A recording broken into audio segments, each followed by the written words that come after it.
Hi, everyone. Thank you so much for joining us on today's webinar on I've Got My Offer, Now What? My name is Gabriella, and I'm the Americas and Caribbean Regional Manager at Middlesex University. I'm also joined by Mariam and Marta, who are currently students at Middlesex University. Today's webinar should last about 60 minutes. We have a quick presentation followed by a Q&A session at the end. So if you'd like to ask a question, please type them on the chat room box, which should be on the right-hand side of your screen. And this webinar is being recorded. So we'll share the recording and presentation slides with you in a follow-up email. All right, so let's get started. If you're here, it's because you have obtained an offer. So congratulations on that. Not everybody can, so you should really pat yourself on the back and be proud of yourself. So please go ahead and celebrate. Now there are a few offers you could get. So why don't we get started by explaining your offer letter? So basically there are three types of offer letters that you will get. The first is an unconditional offer, which means you've met the entry requirements and you're all good to go. You have the final admission for the university. The second type of offer that you could get is a conditional offer. It means that everything that you've provided is in place. However, you still need to meet some requirements, some of those entry requirements. They will be specified on your offer letter. But for example, those can be things like finishing your degree successfully and sending us that diploma, or perhaps passing an English test. Or for example, if you've applied through UCAS, it could mean that all you need to do is pay a deposit in order for you to get your unconditional offer. So that's the second offer type. And then the third offer you can receive is an offer for another course. So it may be that you don't qualify for your original option, but you meet the entry requirements for a similar course, or perhaps the faculty suggests another course that you might be more successful for, according to what they've read on your personal statement. Maybe many students find us on UCAS, for example, and they don't know that we have the specific course that they were actually hoping to study, because we may have 4 or 5 different courses on fashion, for example. So you may apply to BA fashion without knowing that there's something more specific to what we read in your personal statement. So that's a third type of offer that you could get. So the best way to track your application, upload documents, download your offer letter, pay the deposit, and stay connected with admissions is via the online application portal, which you should already have access to by now. If you haven't, go back to your emails and check. You should have an email with your login details and how to create your password. But if you do not have that, please contact your regional office immediately. Let us know, and we'll get that sorted. All right, so let's talk a little bit about the visa process. To secure your place at Middlesex University as an international student, you will need to pay a deposit. This is outlined on your offer letter, and it can be anywhere from £1,000 to 50% of your tuition fees. Now, it's important to note that this is a deposit. It's not in addition to your fees, and this deposit will be deducted from your tuition fee due when you enroll. So when we receive your deposit payment, we'll register you with UKVI's or UK Visas and Immigration, and you will receive a confirmation of acceptance of studies. And that's the CAS that you hear about all the time. And that's a unique code that you need to include in your visa application in order to receive a student visa. If you're studying a program that is that is longer than 6 months, you should apply for a student route visa. But if your course is less than 6 months, you should apply for a short-term study visa. If you're an EU or EEA national considering to study with us in 2023, then you'll need to apply to the scheme so that there are no restrictions on your study. Now let's get ready for your course. A great resource is our website. You can go on www.mdx.ac.uk/courses and find your program. And you can see the course content, the number of credits that you'll study. You can explore what the program is about, see what career options you have, see a description of each of those classes, perhaps the elective classes, a little bit of a description so you know which ones to select. So that is a great resource. And we get a lot of questions about scholarships, so let's pay close attention to this. We offer merit-based scholarships, or regional awards is what we call them. And the maximum is £5,000 towards the deduction of your first or only year's tuition fee. The exact process will vary per region, so please go ahead and email your regional office immediately and ask what regional award or scholarship options are available for you. Middlesex, we're known for our support. It's excellent student support. I was a student at Middlesex as well, so I can tell you firsthand that we have excellent student support. So why don't we explore that a little bit? So a fun fact is that we were the first UK university to set up regional offices to support students locally in their country. Currently, we have about 46 staff working in 16 different regional offices across the globe. I, for example, am based in New York City, and I help North and South American students throughout the whole application process, right until they've already enrolled and are on campus. And we are experts in our region, so we speak the local language. We can offer advice and support for you, your family, your counselors. So please stay in touch with us. We love reading and hearing from students and provide them with the support that they need before they're even a student and even beyond. I still get emails from students who've studied with us in the past and have any questions about Middlesex or studying abroad. And it really enlightens my day when I read from them. So please do stay in touch continuously. Another resource for student support is the live chat. So I advise reaching out to your regional office as your first and main point of contact, especially during this stage. But we also offer a live chat through our website. So if you ever can't contact us for any reason, perhaps you're on another time zone or the office hours are closed, you can reach us out through Uni Help Online and just ask a question. We also have great support network whilst you're students. So for example, academic learning, even financial support at times, especially our students who were during COVID with us, they received a lot of support for obvious reasons. So if you're not a native English speaker, for example, and you need help on that, we have a team that can help you write successful papers in English or understand some of the phrases and words that we use in academia. We, for example, hire successful first-year graduates who have already passed on to second year so that they can be the learning assistants of first-year students and so on. So there is that peer-to-peer support. If you need a software like Microsoft Office, for example, or how to use the library resources, we have all of that support. I've already mentioned scholarships, but if you, for example, need some help with managing financially, since it's your first time living abroad by yourself and dealing with British pounds, for example, we offer help with that as well. If you need legal advice, immigration advice, perhaps, psychological support, if you, for example, lost a family member or having a hard time adapting to these new settings, you can reach out to us and we will have support for that. And my favorite staff members are on screen. This is part of the support team. It's our canine teaching assistants, Maisie and Winnie.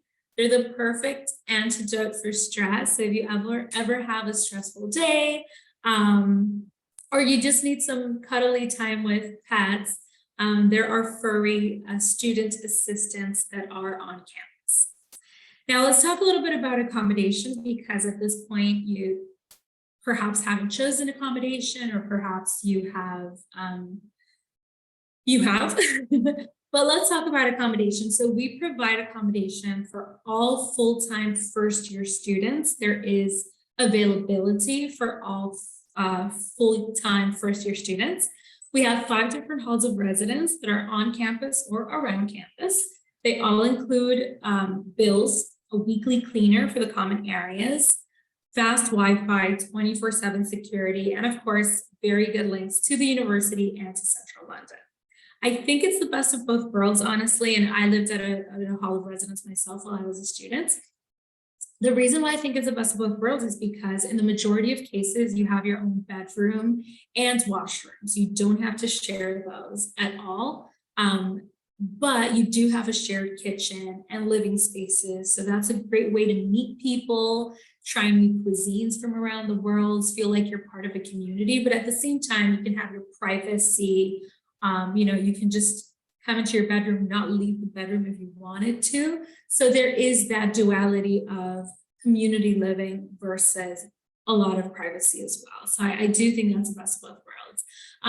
But if dorming is not for you, if living with other flatmates is not for you, you can also opt to stay at private rented accommodation, and our team is more than happy to help you, guide you through that process. So what's it like at Middlesex University? As I mentioned, I was an international student not too long ago. It was probably the best experience of my life, truly. Middlesex has one of the biggest and best campuses in London, and I keep hearing that constantly from students who I talk to on the phone, and they say, oh, I just visited campus. It's so beautiful. I'm definitely affirming with Middlesex University after going on a tour and seeing so many other universities in London.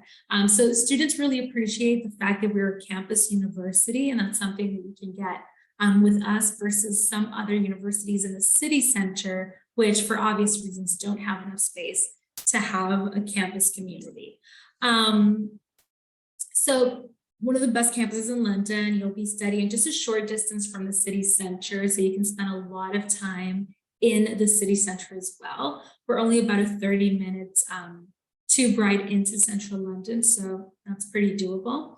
Apart from that, on campus, we have a lot of clubs and societies that you can be a part of. You can stay active in sports or at the gym, and you can explore London and the whole of the UK and Europe for that matter. You can also get a head start on your career, for example, by working as a student or making a few pounds by working for the university. So those are some of the things that students do while on campus. They either travel or they work in their industry while they're a student on their student visa. You can get a head start by meeting your course ambassador, having a chat with them.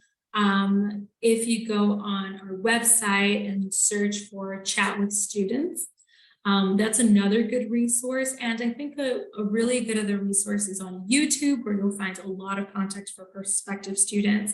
You may have found us today on YouTube. You may be finding this video on YouTube.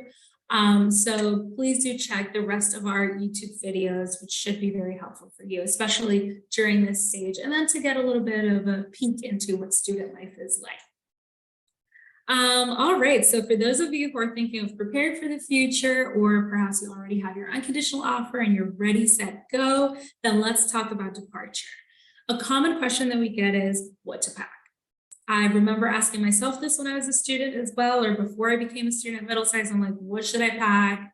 The weather is crazy. It's very different from my home country. Honestly, prepare for fall and winter weather since it's closest to the time of your arrival in September. You should take out travel insurance. It's a good advice. It's not mandatory, but it is a good idea since you'll be traveling long distances, spending a lot of time at the airport. In September, there's high volume of flights coming into London, so a lot of airport travel. So that's a good idea. When it comes to healthcare, if you apply for a student visa, you'll pay for the international health surcharge at that moment. So it's up to you if you want to take a private medical insurance in addition to that, completely up to you. And for you European students, you will receive free medical care from the NHS as well.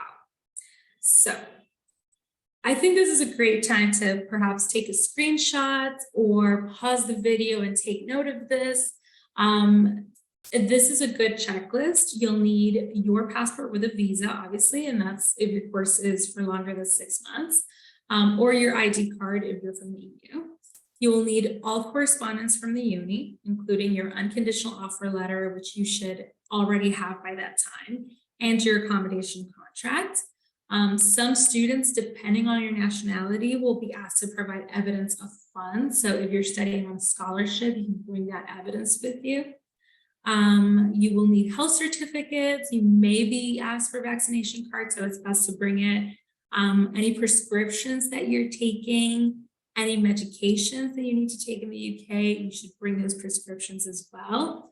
If you have insurance, an international driving license, those are good things to bring with you, and passport size photos as well. Those will be handy in the near future, so bring some of those as well. A lot of this, again, will be outlined on your CAS, so no need to panic just yet. And we will be hosting more webinars and pre-departure sessions with you closer to the date of arrival on campus. And then remember, the regional office is only an email away, so you can contact us for that. And now let's get social. Why don't we speak to Mariam Abdullahi, who is with us today. Hi, Mariam. Hello, my name is Mariam and I'm from Iran. I'm studying my master's in fine art here.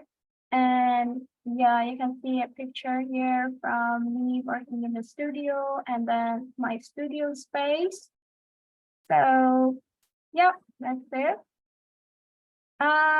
If I want to tell you about my own experience, I stayed in Flat Hole. It's a residency from the university, and in my opinion, it's the best one because it's just 20 minutes walk from the university, and I myself, I really like walking, so that was the best option for me. And also I had a ensuite room, and I also found a picture from the first day I arrived in my room with all my stuff around, you can see. And I also added a picture from the environment like Flat Hole, and also Riddle House is located within Flat Hole as well. And yeah, this is how it looks like if you want to know. I can say it was my first time living alone here. So if this is the same situation for you, don't freak out. I learned to cook and to live here. And not only I learned the Persian food, making Persian food, but also I learned to cook from my flatmate. Like I learned to make sushi. So yeah, I've got a suggestion for you. I think it's better to just make the most out of the university and, you know, use your time in the best way. So do as much as you can, just try to join the student society. And there are many societies for everything that you're interested in. What I did was, so I joined the tennis class. So there is a very lovely coach there, Janti, who is very helpful, and I learned tennis. And I also went to real tennis. We have a very interesting real tennis court at university that we can use. And then I made an appointment when I arrived for the first time. I made an appointment with academic learning assistants, and they helped me with how to write my assignments and essays because I had no ideas how to do the research and all these things. And then I made an appointment with MDX Works because I wanted to work part-time. And yeah, I also registered for group therapy because at first when you come here, maybe you feel a bit homesick. So that was my case. Yeah, I think you can discover London by your interest. So I am interested in theater and in just going out, discovering the city. So yeah, you can find a lot of musicals. You can go to Camden Town, and this is the London modern architecture that I'm also interested in, like museums, galleries, Tate Modern, of course. You should go and discover them. Yeah, and this is a very famous piece from Marcel Duchamp. Maybe you know that. So you can see all these things in museums and galleries. So you know that the entries for museums is free in London. So I think that's the best option if you're interested in. And yep. Yeah, I think you can find everything in London. So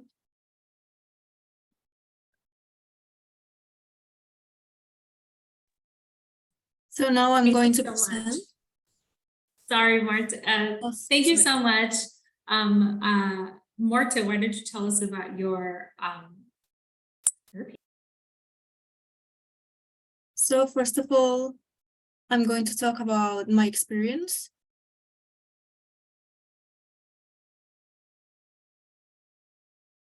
A little about me, my experience, accommodation, and some recommendations that I will share to you. I'm Marta Niceto, and I'm an exchange student in Middlesex University. I come from Spain, and this is my second year of graphic design. First of all, I send a lot of documentation to the international officer, because since I'm exchange program, it's a little bit different. So maybe you're in the same situation as me. And then when I received the unconditional letter, I started to search about the accommodation. And a friend recommended me Plathole. He studied in Middlesex too, and he was very comfortable in this accommodation because there are lots of events and you feel very friendly. You are very, they treat you like a very good, and you meet a lot of new people there. So yeah, this is the accommodation and the first event, like the welcome party, and I met a lot of people around the world. And then also there are some parties and events for international people. For example, we can see here last week in the Chinese New Year, they organized a little party for meeting new people. And then the second picture is one for the Christmas one, to get to know some traditional food in England and some crackers and yeah, traditional things that they do here. And I really recommend Plathole because it's a great experience. I learned a lot and really amazing for me. And then I recommend you to join some societies. For example, I'm interested in K-pop, so there is a very good society here. And then I also joined dance society. There are lots of societies that you can join, more than 30, and based on your interest, you can search. I will share some recommendations. So first of all, keep track of your application because I think it's a very important thing and you have to be aware of it. Then you can join events of the university. For example, they organize trips for new students. We can see in the picture that we went to Oxford in the second week. Also, you can join the Middlesex gym because it's very cheap. And go to talks. For example, next week there is a talk about pressure and how to lower your stress. So I think it's very important for students to go to these talks. Then there is a counseling and mental health for them. And then you can follow Middlesex in social media and the Facebook group because I think it's very interesting to, or you have doubts on and everything. And then you can use Middlesex facilities, for example, the library and the cafeteria. I think it's very nice. And here we can see a picture that when I arrived, Middlesex organized a trip to go to the center of London. And I'm very happy with that because I met a lot of new people. And then they organize also a dinner for new students. Thank you so much. No, thank you. Thank you for both of you, Marta and Mariam. I love going back to, my time as a student with your photos and with your experience. I also stayed at Platt Hall like you ladies. And I do agree that there is such a nice community at Middlesex. I'm glad that both of you are taking a good advantage of your time in Middlesex and also joining these clubs and societies, going to the gym, doing tennis, for example. So I'm very happy to hear that for you. For those of you who are listening and watching, we can't wait for you to also be part of Middlesex. We call it Team MDX. So we can't wait for September to come and for you to enroll and start living part of the experience that we have lived already or are living, as in the case of Miriam and Marta. If you have any questions, please put them on the chat and we should be addressing them. But other than that, we just want to thank you so much for your time and we wish you the best. Again, if you have any questions, please, please, please contact your regional office as soon as possible or chat with the students at our website where we have a chat function with the students, course ambassadors, and even course and program leaders. We hope to be reading and hearing from you soon. And again, congratulations on your offer letter.